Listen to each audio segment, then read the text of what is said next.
presume you were given a copy? Yes, I was given a copy. And is it accurate?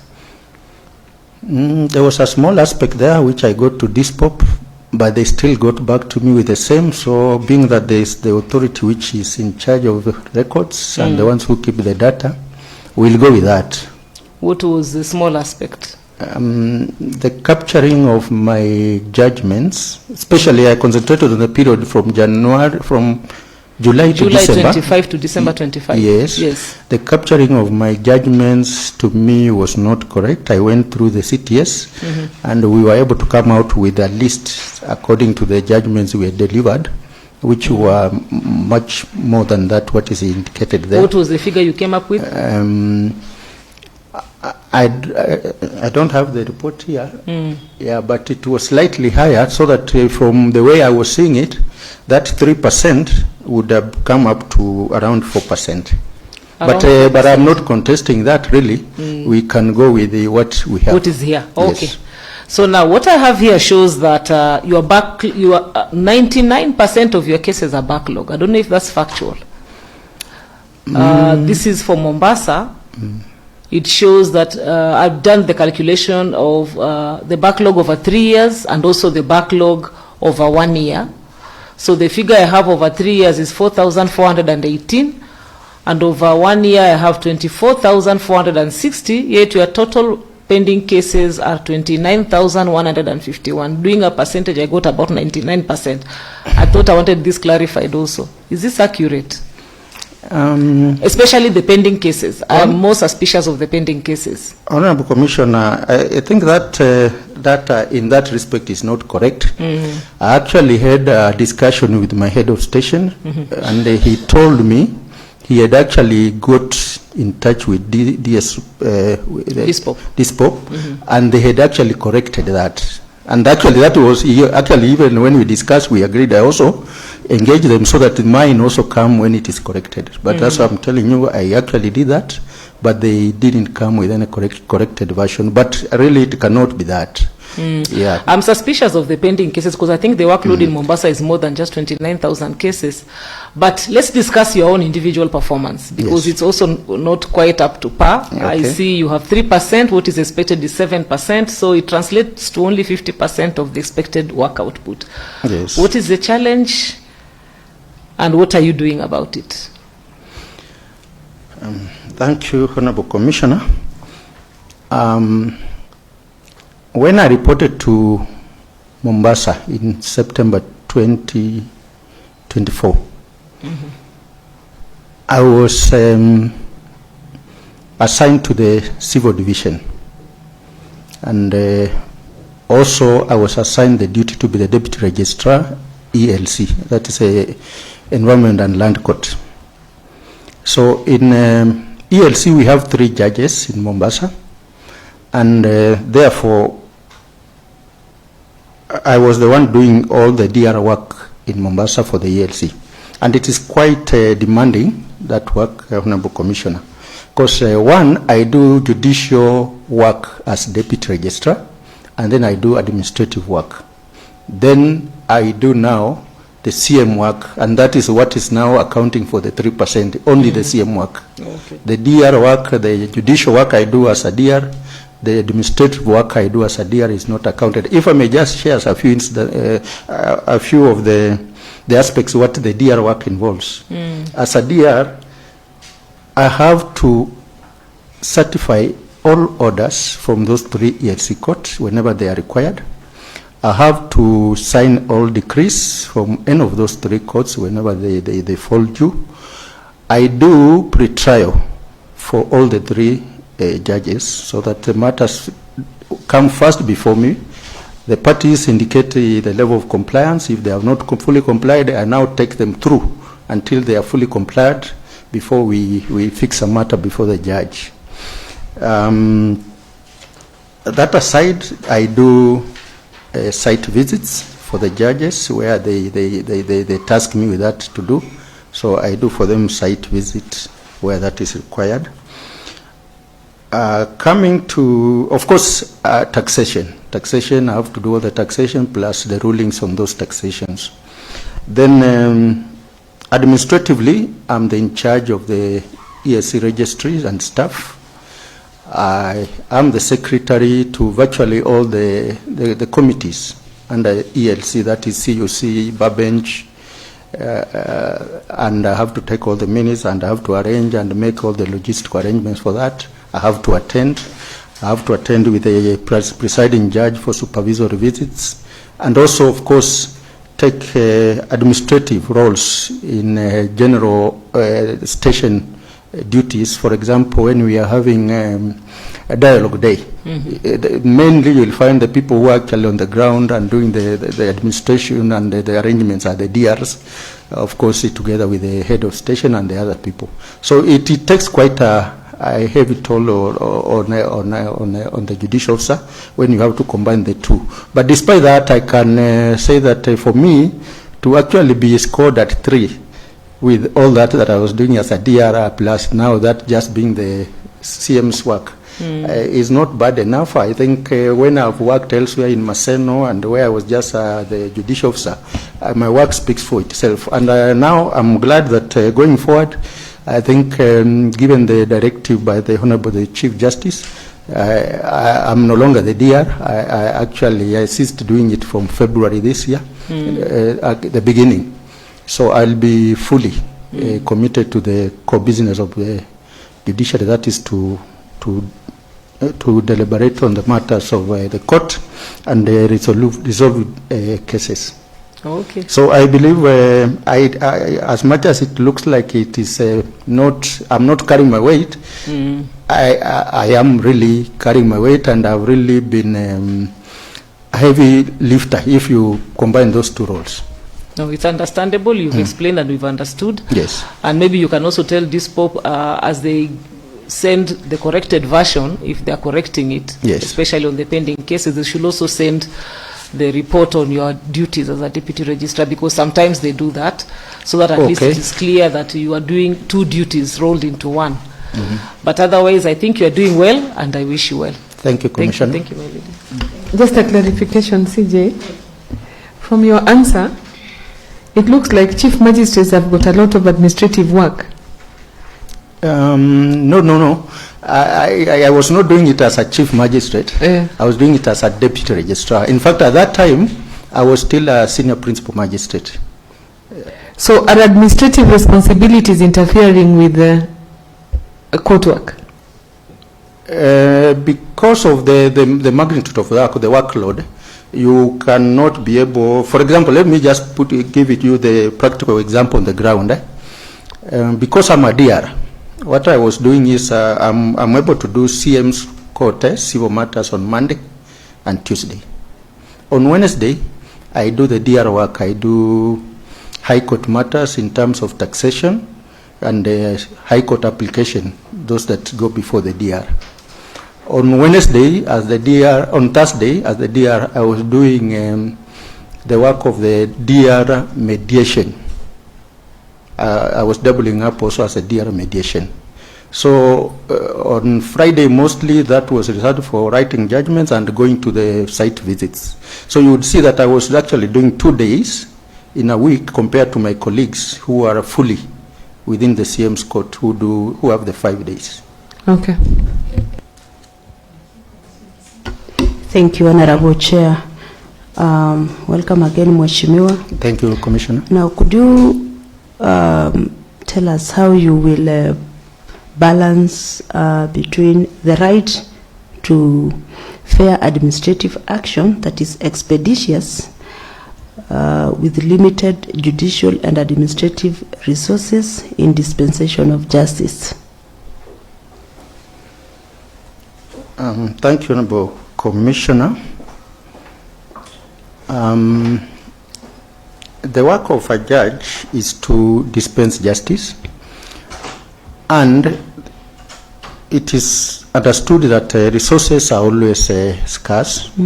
So the best approach is to appreciate that fact and to be able to work within the resources that are available. So number one is, as a judge, you commit yourself to your work and put in your very best despite the challenges.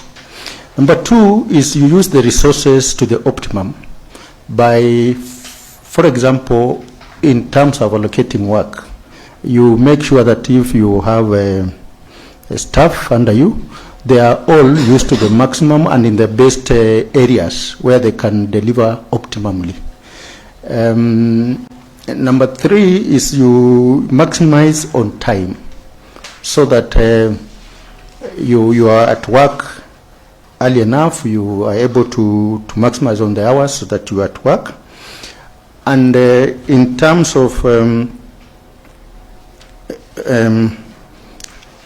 the way you perform the work, for example, if we are doing a hearing, what we do right now is that you don't really need, now that matters are filed on the CTS, by way of CTS, they are on the CTS, you don't need to print all that and put, for example, in the case file.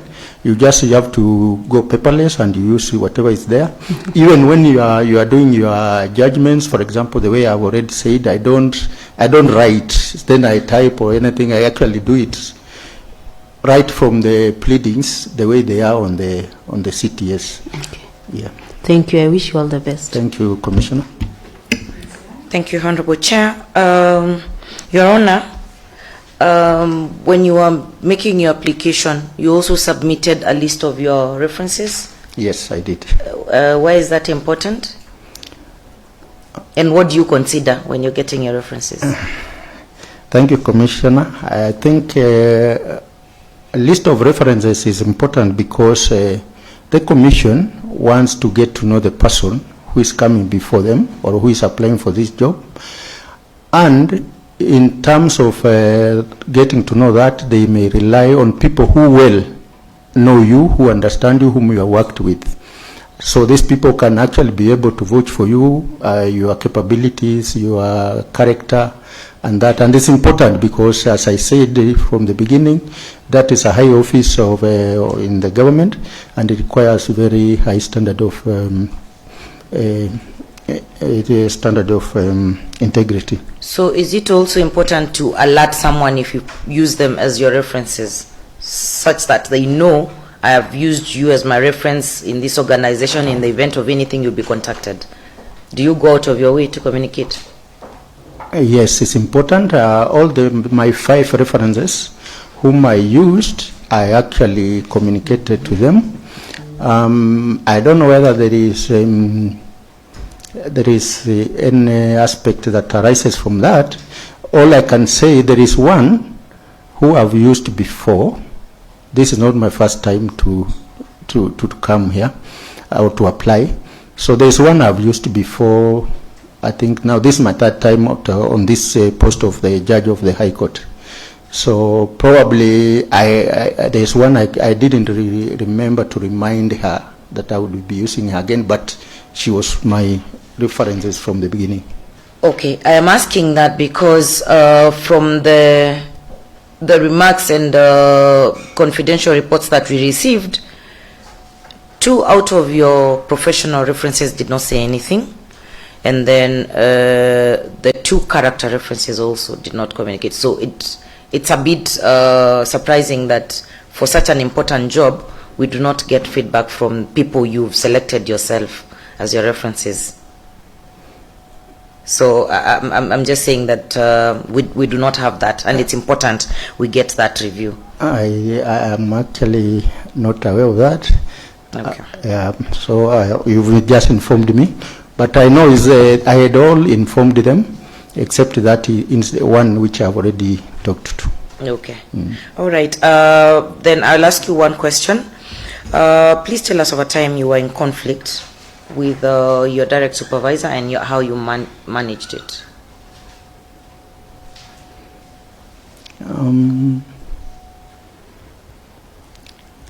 Well, I can't say really I was in conflict with my direct supervisor, but I can say there may be issues that arose that needed the intervention of my immediate supervisor. You've never disagreed in terms of work, your ideas not aligned? No. Even with your juniors?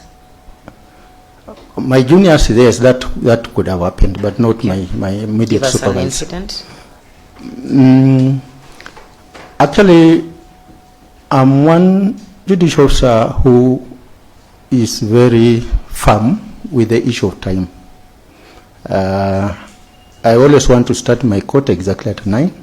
So sometimes, and it's not one junior or other, quite a number in the stations I've worked on, that area has had some issue because sometimes before they get to learn how I do my work, you will find that you are ready, you want to go, and they are not ready. So what I've done, I've always had to sit down with them. I let them know how I work and how I need us to work. But what I can say at the end of the day, by the time we are now settled and we're working, we work very well. Okay. It's just an issue of getting to know how do I work, and then I bring them on board. All right, thank you, and I wish you well. Thank you, Commissioner. Good afternoon. Good afternoon, Commissioner. Yes. Now, from your long experience, what would you say is the single most challenging issue that the judiciary is faced with at the moment? Thank you, Honorable Commissioner. Of course, the challenge that we always deal with is the challenge of backlog. And this challenge of backlog does not exist in a vacuum. It exists in terms of, it has another bigger challenge that it brings, which is the challenge of public confidence in the judiciary.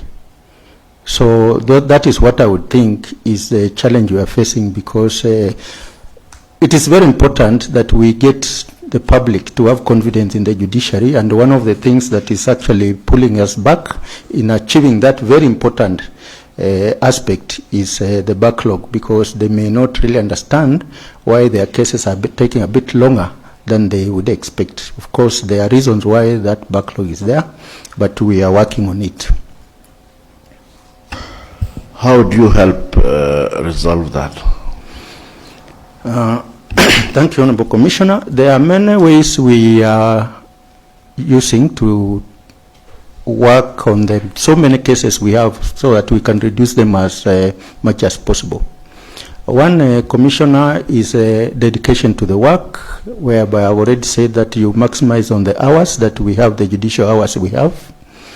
Another aspect is to try and have matters that are old given priority when we are doing, and if possible, have them be heard on a day-to-day basis so that we can get them out of the backlog bracket. We also have various other avenues of dispute resolution which could assist us to reduce the backlog by way of referring matters for ADR and the various mechanisms of ADR that are there, including the cooperatives and tribunals and all those multi-door other approaches of the judiciary. And also just the way we work, the way we are able to be actively in active case management, so that you know what kind of cases you have, what kind of cases are they contributing to this backlog, which are these cases you can easily deal with and get them out of the way. One other aspect which is very important is the issue of actually being able to know what are these kind of cases, because I can say before this commission that one of the problems we are suffering from is cases which are there but which are dormant. There are cases which may be within our dockets which are dormant. Sometimes my experience has shown me that there are times when advocates, mostly advocates, I wouldn't say litigants, they actually agree by consent. They settle a matter, but they don't come before the court and tell the court, we have settled this matter, close this file. So they have sorted their issue, they have gone, and the file is just there. So when we look at those files which it looks dormant, We list them for notice to show cause. We have these people either to come and tell us they are interested in these matters, or they are not still interested. We have them removed from our system as matters which have been dismissed or which have been settled. If they come and tell us, yes, we actually settled this matter, we can have it marked as settled. Thank you. Ritual. Thank you very much. I am tempted to follow up that conversation. You seem to have it on your fingertips what you can do to deal with the huge backlog in Mombasa. Yes. And you have given us all the strategies. The question is, are you using those strategies in Mombasa to reduce this backlog of cases? Because we are very wary of removing somebody where it looks like they have given up on the backlog and taking you to the High Court where they are also struggling. Honorable Chief Justice, Honorable Commissioners, number one, I think what we need to do with Mombasa is to actually get to know the exact backlog that is there. What has stopped you from doing that? Honorable Chief Justice, from the ground, as I indicated, I don't think that 99% of those matters that are in Mombasa are actually backlog, that our backlog is that much. Because all these aspects that I've referred to are which personally I use when I'm doing my work. And I can actually state here that most of the work I do in terms of sewer matters that come before me, many of them are fresh matters. They actually, you will find there are matters of 2024, 2025, and even now we are in 2026. So this. Do you have a docket system where every magistrate is designated? These are your 1,000 matters or 2,000, whatever number there is? Exactly, Honorable Chief Justice, we have that. In fact, I was looking at my docket earlier on, and I saw I have my own matters, which were about 1,200 for my docket. And these matters, they keep on coming. So I'm able to actually tell if there are any backlog to the extent that is indicated. So I really think that I'm applying those skills that I've told you, but the data in terms of being kept maybe is something we'll need to go and clean the data on the ground. Yeah, the message we send to Mombasa is that we are worried about that huge backlog of cases, and I think we'll be engaging them on the strategies they are using on case management to see whether those strategies you have told us are in place, especially the docket management. Yes. Yes, because if I have a docket, I want to look at my own docket, see what is the dead stock in it, see what can go to the multi-dog, and see what are the low-hanging fruits. Just the same strategies you have given us. Yes, Honorable Chief Justice, those are the strategies I apply in my own docket. Yeah, yes. Very well. I think this now brings us to the end of this very engaging conversation with you, Mheshimiwa. But before we release our candidate, we always give them an opportunity also to engage the commissioners. You have the floor. Okay, thank you, Honorable Chief Justice, Honorable Commissioners. For me, let me take this opportunity to thank this commission for having deemed it fit to shortlist me among the so many applicants for this position. I don't take it for granted. This is my third time that I'm being shortlisted for this position, and I really appreciate that the commission sees the potential in me for that position. Secondly, Honorable Chief Justice, Commissioners, I wish to thank you for the manner in which this interview has been conducted. As much as it is an interview which allows you to get the best candidates who can serve in that high office, the engagement is really informative, and for me, I think by the time I leave here, either way, I'll have gained because of the engagement, because the way it is structured, it's really accommodative of us candidates. And lastly, Honorable Chief Justice, I would just maybe want to make a small inquiry You indicated that members of the public, when you are doing the public participation, indicated that they want judge-ready persons to be appointed. I'm sure you'll get judge-ready from amongst us. I was just wondering, I don't know what mechanism the commission has put in place to ensure that there is also that ready work in the various dockets, because I know our system, after the appointments, you could get into a docket unless you are replacing where there is already ready work. You may take time before the work is ready for you to run with it.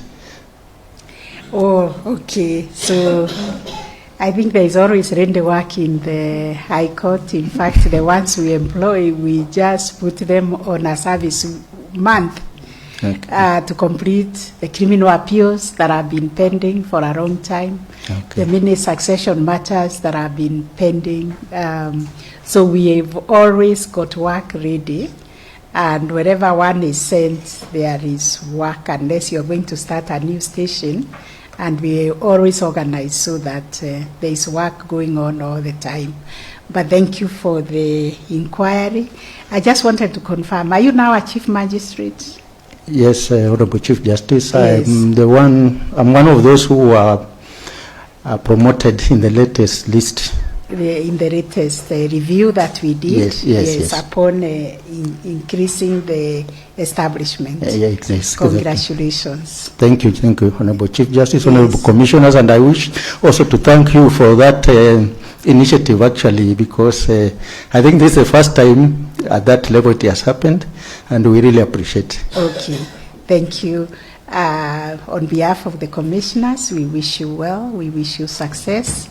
We will get in touch with you when we complete the exercise, but we always encourage our candidates to keep the hope going. This is a very competitive exercise, so we always encourage our candidates to continue doing the good thing you're doing, serving Kenyans with the best of your ability. Thank you. You are now released. Take our greetings.